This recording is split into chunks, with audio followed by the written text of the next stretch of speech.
Hello everyone, and I'm Sonic GX98, bringing you the latest on video games, TV news, and more. Today we are going to be reviewing Episode 5 of Transformers Robots in the Sky Season 2, Cover Me. Now, this has been a long time coming. After 3 episodes, we finally get to see another look at Optimus's team, and this episode does not disappoint. After the train wreck that was last week's episode was suspended, Episode 5, Cover Me, definitely picks up momentum after Episode 4. This episode, while it's not on the level that Metal Meltdown was, it certainly was an improvement over Suspended. So we're going to go ahead and analyze what this episode did wrong and what it does right.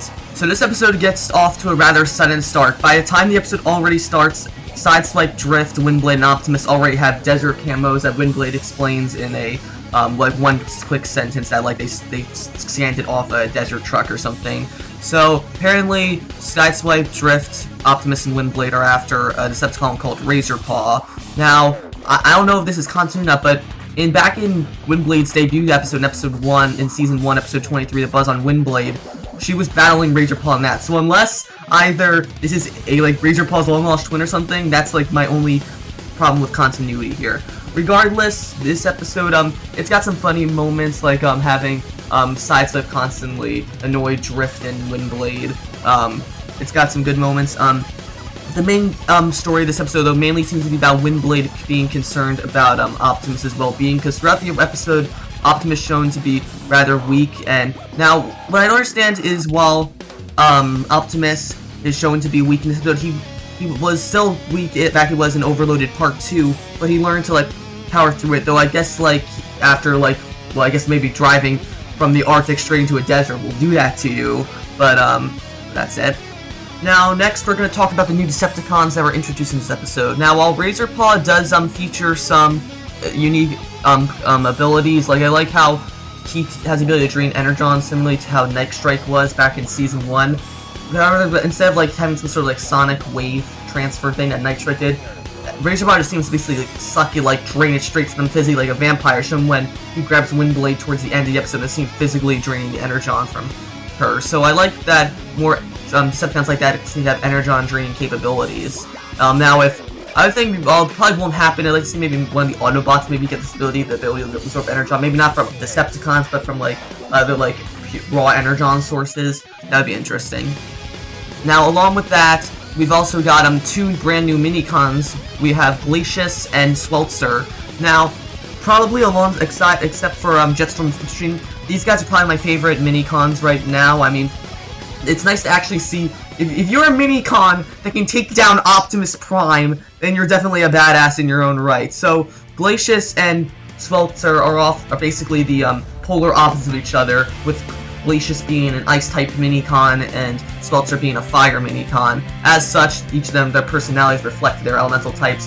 Sweltzer's rather hot-headed and always gets angry, while Glacius is a more cool and collective voice of reason.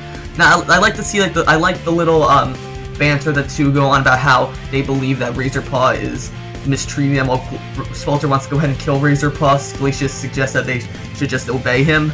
I really liked the little banter they had. Now, one thing I did have a problem with this episode, con-wise, was Optimus' strength this episode. Now, while I do understand that Optimus is weak, if Optimus freaking Prime can get taken down by 2 Minicons, that Hasbro is doing something wrong. Now, I can see the Minicons doing adequate. I mean, while I don't necessarily take him down, because as we learn later on in the episode, Optimus was just faking for the most part his pain so that he could catch his enemies off guard, they still managed to pack up like some punch, unless Optimus is a really good actor and now he was able to make it look believable enough that the Minicons actually defeated him. That might be the other case though, but if that's the case then that's fine, but otherwise I really don't like the fact that the Minicons were able to take down Optimus so easily. And now another con I had the whole moment with Windblade falling into the ravine after she gets scared by the chipmunk or prairie dog or whatever. That I thought it was hilarious. How can a highly trained Autobot like Windblade be taken down by a freaking chipmunk? I mean, seriously, what is this? I mean, and while it did give us an excuse to have that cool rescue scene where Sideswipe jumps over the river to rescue her, I will admit that was rather cool. But overall, though, I don't think that scene was needed, and they just used that for filler. Otherwise, though, the episode was rather good. So that was my review of Transformers Robots in the Sky Season 2, Episode 5, Cover Me. This episode was a vast improvement over Episode 4, Suspended. If I had to review this episode, I would probably give it an 8 out of 10.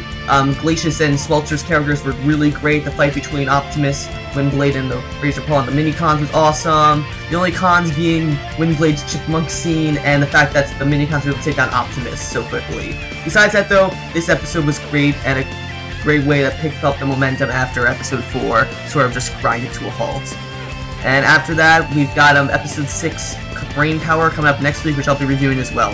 If you like this review, be sure to leave a like, comment, subscribe, and I will see you guys later.